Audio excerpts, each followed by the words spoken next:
Agar yer birdaniga aylanishdan to'xtab qolsa, nima yuz beradi? Biz soatiga 1000 kilometrdan ham yuqori tezlikda sayyora yuzasi bo'ylab uchib ketamizmi? Okeanlar qit'alarni bosib ketadimi? Insoniyat bunday holatda hatto bir kun ham yashab qola oladimi? Bu savollar ilmiy fantastik filmga o'xshab eshitiladi, lekin buning ortida turgan fizika mutlaqo haqiqiy. Javob esa ko'pchilik tasavvur qilganidan ancha dahshatli. Yer aslida qanchalik tez aylanadi? Hozir siz joyingizda tinchgina o'tirib, bu videoni tomosha qilayotgan bo'lishingiz mumkin. Ammo aslida siz juda katta tezlikda harakatlanyapsiz.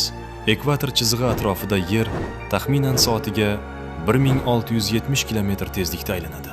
Bu ko'pchilik yo'lovchi samolyotlaridan ham tezroq, lekin biz buni umuman sezmaymiz. Nega?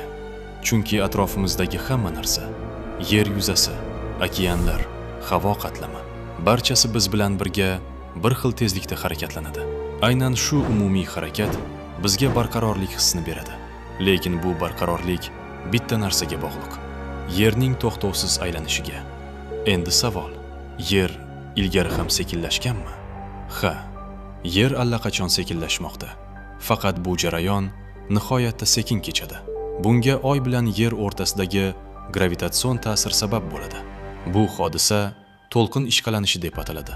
Shu sababli yerning aylanishi har asrda taxminan 1,7 millisekundga sekinlashadi.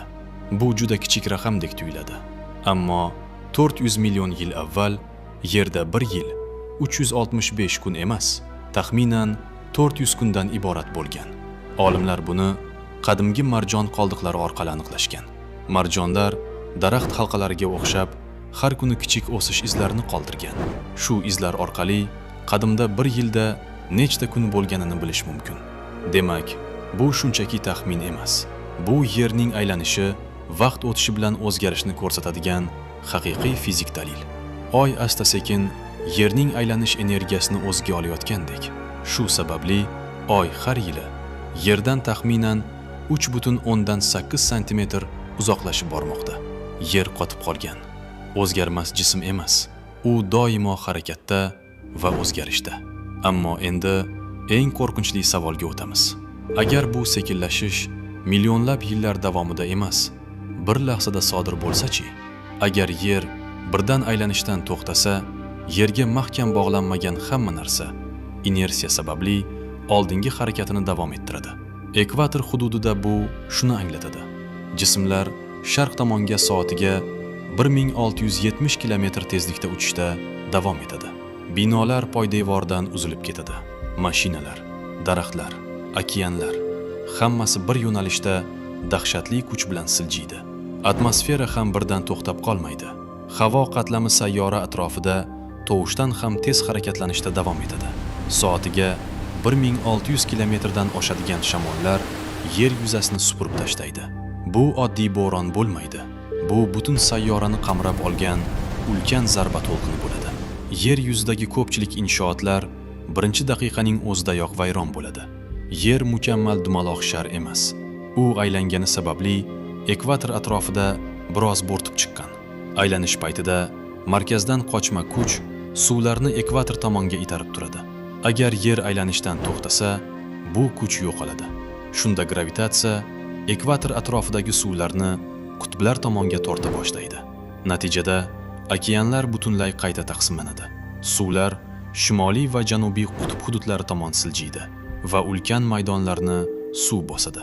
Ekvatorga yaqin joylarda esa okean suvlari kamayib, yangi quruqliklar ochilib qolishi mumkin. Yer xaritasi butunlay boshqacha ko'rinishga keladi. Qit'alar yo'qolib ketmaydi, lekin qirg'oq chiziqlari keskin o'zgaradi. Endi yana bir savol: gravitatsiya o'zgaradimi? Yo'q, gravitatsiyaning o'zi yo'qolmaydi. Chunki yerning tortish kuchi uning aylanishiga emas, massasiga bog'liq.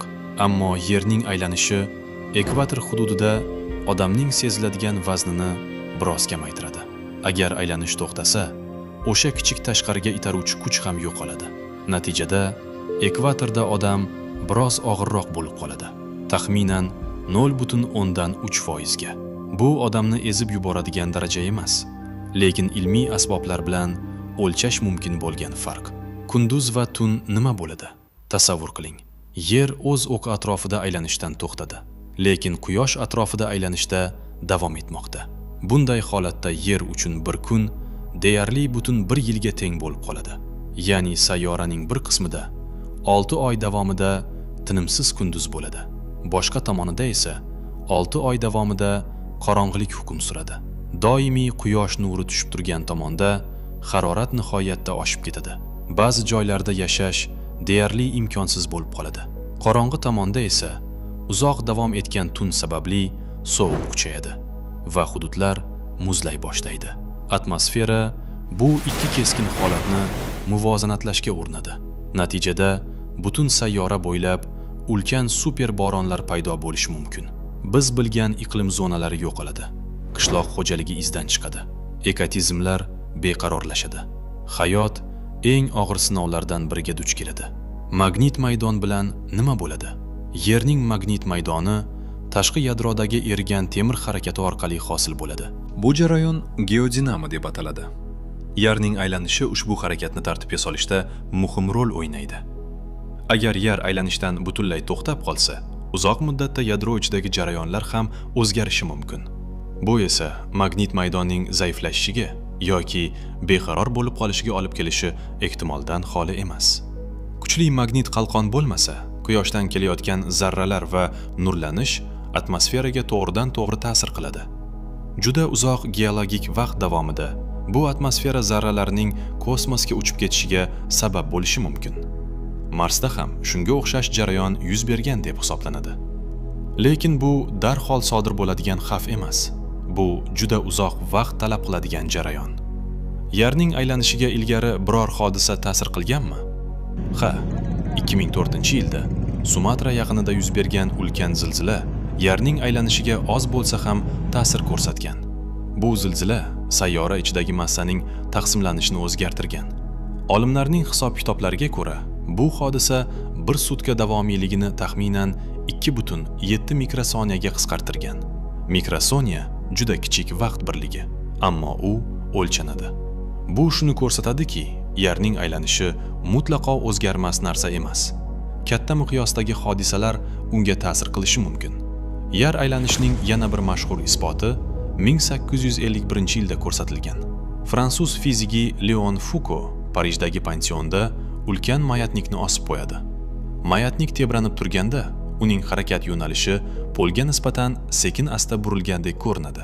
Lekin aslida mayatnik burilmayotgan edi. Yerning o'zi aylanayotgan edi. Bu sayyoramiz aylanishini ko'z bilan ko'rish mumkin bo'lgan ilk aniq tajribalardan biri bo'lgan. Demak, Yerning aylanishi sayyoramizdagi jarayonlarning asosiy omillaridan biri. Endi eng muhim savol: Yerning birdan to'xtashi fizik jihatdan mumkinmi? Amalda bu deyarli imkonsiz. Yer nihoyatda katta burchak momentiga ega. Uni bir lahzada to'xtatish uchun butun sayyora miqyosidagi to'qnashuvga teng energiya kerak bo'ladi. Masalan, Mars kattaligidagi osmon jismi Yerga urilgandek hodisa. Agar shunday to'qnashuv yuz bersa, yer aylanishining to'xtashi eng katta muammo bo'lmay qoladi.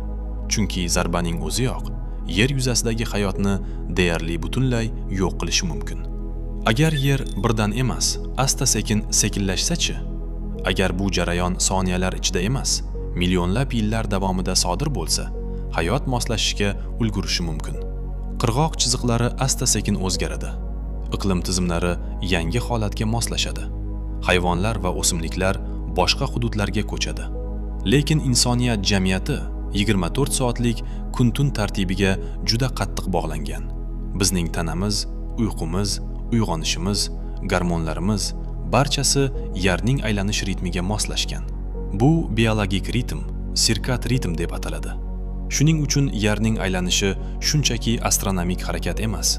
U bizning hayotimiz, iqlimimiz, okeanlarimiz, atmosferamiz va hatto tanamiz ritmini belgilab turadigan asosiy mexanizmdir. Yer aylanishdan to'xtasa, sayyora darhol butunlay yo'q bo'lib ketmasligi mumkin. Ammo biz bilgan yer, iqlimi, dengizlari, qirg'oqlari, kun-tun tartibi va tirik organizmlar bilan endi avvalgidek bo'lmaydi.